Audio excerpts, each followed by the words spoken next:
ओम वासुदेवाय नमः। आप सभी का मेरे YouTube चैनल पर स्वागत है। मैं आज आप सभी को भादो मास के शुक्ल पक्ष को जो शुरू होती है महालक्ष्मी की व्रत राधा अष्टमी के दिन से, उसके दूसरे दिन हम पूजा कैसे करेंगे उसके बारे में बता रही हूँ। मैं तो पिछले वीडियो में आप लोग को बता चुकी हूँ कि कैसे महालक्ष्मी की पूजा विधि और क्या कथा है। अब जैसे इसको 16 दिन करना रहता है तो सबके मन में दुविधा रहती है कि दूसरे दिन कैसे पूजा करें, क्या हमें करना चाहिए। इन सब बारे में मैं आपको बताऊंगी आज। दूसरे दिन सुबह प्रातः काल उठ के अगर आप व्रत कर रही हैं तो, या नहीं भी कर रही हैं तो भी सुबह उठ के आप स्नान ध्यान करके चौकी को साफ कर देंगी। जैसे जो हम पुष्प चढ़ाए हैं, दुर्वा चढ़ाए हैं, फल ये सब भोग लगाए, वो सब हम हटा के कपड़े से हल्के हल्के से उसको साफ कर देंगे चौकी को। फिर उसके बाद से जो हमारी डेली की मंदिर की पूजा होती है वो सफाई करके, जैसे हम पूजा करते हैं बर्तन धुल के, वो सब हम पूजा करेंगे। और चौकी पर क्या है, हम अगर दुर्वा से लेके गणपति जी की स्थापना किए रहते हैं, कलश की और माता लक्ष्मी की, गज लक्ष्मी की, उनकी हम दुर्वा से स्नान कराएंगे, मनन स्नान कराएंगे कि जैसे मैं आपको स्नान करा रही हूँ। और जब हम पूजा करने जाते हैं तो जो हम धागे बांधे रहते हैं 16 गांठ, लक्ष्मी जी के मंत्र को बोल के 16 बार हम गांठ बांध के, जो मौली रहता है हमारा तैयार, उसको क्या करते हैं हम हाथ में लपेट लेते हैं। क्योंकि दिन में हम इसलिए खोल देते हैं पूजा के बाद कि हम गृहस्थ जीवन में कुछ ना कुछ सफाई का काम, छोटे बच्चे रहते हैं तो अशुद्ध हो जाएगा, माँ के उसमें नाम से गांठ बांधे रहते हैं, इसलिए उसको हम उतार के रख देते हैं पूजा के बाद। और फिर जब पूजा करने जाते हैं तो उसको पहन लेते हैं। अब हम जल का छिड़काव करेंगे। फिर उसके बाद से हम क्या करेंगे कि माता जी को सिंदूर लगाएंगे, गणपति जी को लगाएंगे और कलश को लगाएंगे, फिर पुष्प।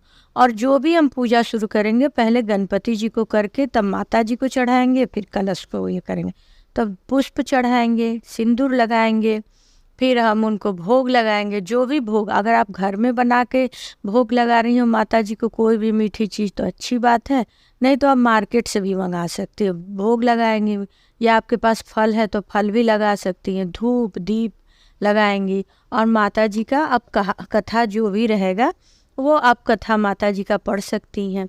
फिर उसके बाद से कथा या कनक स्रोत होता है, या माता जी के कमल गट्टे के माले पे, अगर कमल गट्टा नहीं है तो स्फटिक के माले पे, वो भी नहीं है तो रुद्राक्ष के भी माले पे आप लक्ष्मी जी का 108 नाम ले सकती हैं या मंत्र जप सकती हैं। जैसे ओम श्री श्रीये नमः करके है, या ओम लक्ष्मी माता नमः, जो भी आपको मंत्र जो आप अच्छे से बोल पाए, अशुद्ध ना बोले।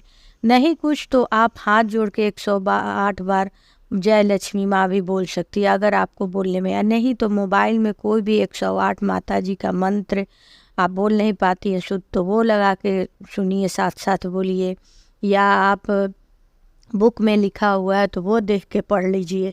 आप जैसे माता जी का कोई भी ये मतलब मंत्र जपिए, कहानी पढ़िए, उनकी चालीसा पढ़िए, जैसा आपकी इच्छा वो सब आप पूजा पाठ कीजिए। उसके बाद से आप माता जी को फिर आरती दिखाइए, आरती गाइए। उसके बाद से आप हवन अगर करना चाहते हो, रोज़ थोड़े से उपले लेके उसमें हवन भी आप कर सकती हैं। हवन का ऐसा नहीं है कि आपको करना ही है डेली। उसके बाद से बहुत से लोग पूछते हैं क्या श्रृंगार का सामान डेली चढ़ाना है। अगर आप सक्षम है तो आप हर दिन 16 श्रृंगार का सामान माता जी को अर्पित कीजिए। लेकिन अगर नहीं है तो आप पहले दिन चढ़ाइए वो, और आखिरी दिन वही उठा के आप चढ़ा लेंगे, उसी को 16 बार बोल के। जैसे हम जब लक्ष्मी जी को दुर्वा से स्नान कराते हैं तो 16 बार हमको छिड़काव करनी चाहिए।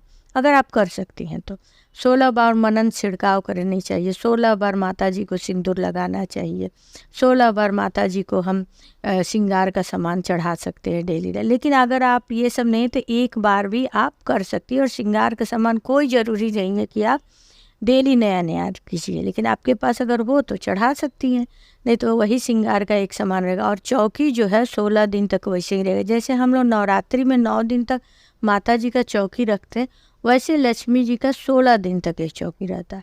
अब रही बात कि व्रत का, अगर आप स्वस्थ हैं, अच्छे हैं तो 16 दिन व्रत कीजिए।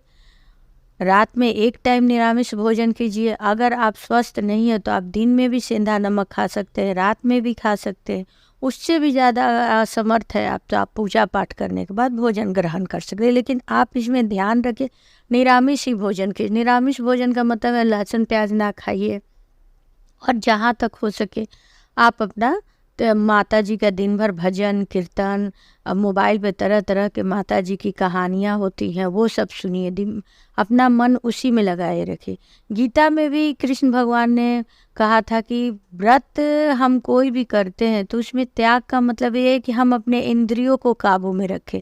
जैसे हमारी आंखें वो अच्छी अच्छी चीज़ देखना चाहती है, जैसे हमारी जुबान अच्छे अच्छे चीज़ स्वाद लेके खाना खाना चाहती है, तो ये सब चीज़ों का हम त्याग करें। जैसे भोजन का है, आप ऐसा सोचिए कि अगर आपको स्वस्थ नहीं है और भोजन करना है, मजबूरी है आपकी भोजन करना, तो आप एकदम साधारण सा भोजन कीजिए। और पूजा करने शाम को पूजा करना है तो उससे 2-4 घंटे पहले आप भोजन किए। जैसे आलस ना है, शाम को भी बैठ के, शाम को तो हर हिंदू घर में दीप जलता ही है, तो इस समय 16 दिन तो माँ लक्ष्मी की आरती भजन कीर्तन कीजिए और आप शाम की भी आरती कर लीजिए। तो इस तरह से आप माता जी का 16 दिन तक पूजा पाठ कर सकते हैं। घर में सफाई की भी ध्यान देनी है।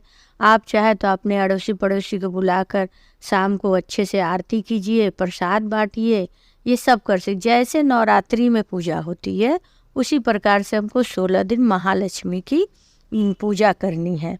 तो आप तो अब समझ गए होंगे कि हमको 16 दिन तक कैसे पूजा करनी चाहिए। ऐसा बिल्कुल नहीं है कि 16 दिन तक आपको फिर से स्थापना करनी है, फिर से आपको नए श्रृंगार का सामान चाहिए। ये सब आपके ऊपर है। आपके पास है तो चढ़ाइए, नहीं तो वही एक बार चढ़ा दी हो गया। फिर हम आखिरी दिन उसको करते और बीच में एक और एक हफ्ते बाद हम व्रत रहेंगे, आपको मैं बताऊंगी। और फिर हम अगले मतलब 16वें दिन फिर हम अच्छे से विधिवत पूजा करेंगे। तो मेरे ये से आपको बहुत कुछ समझ में आ गया होगा। अगर नहीं आया होगा तो कमेंट बॉक्स में आप पूछ सकती हैं कि कुछ समझ में नहीं आया है तो कैसे पूजा करनी है, क्या करनी है, पूछ सकती हैं आप। ओम वासुदेवाय नमः।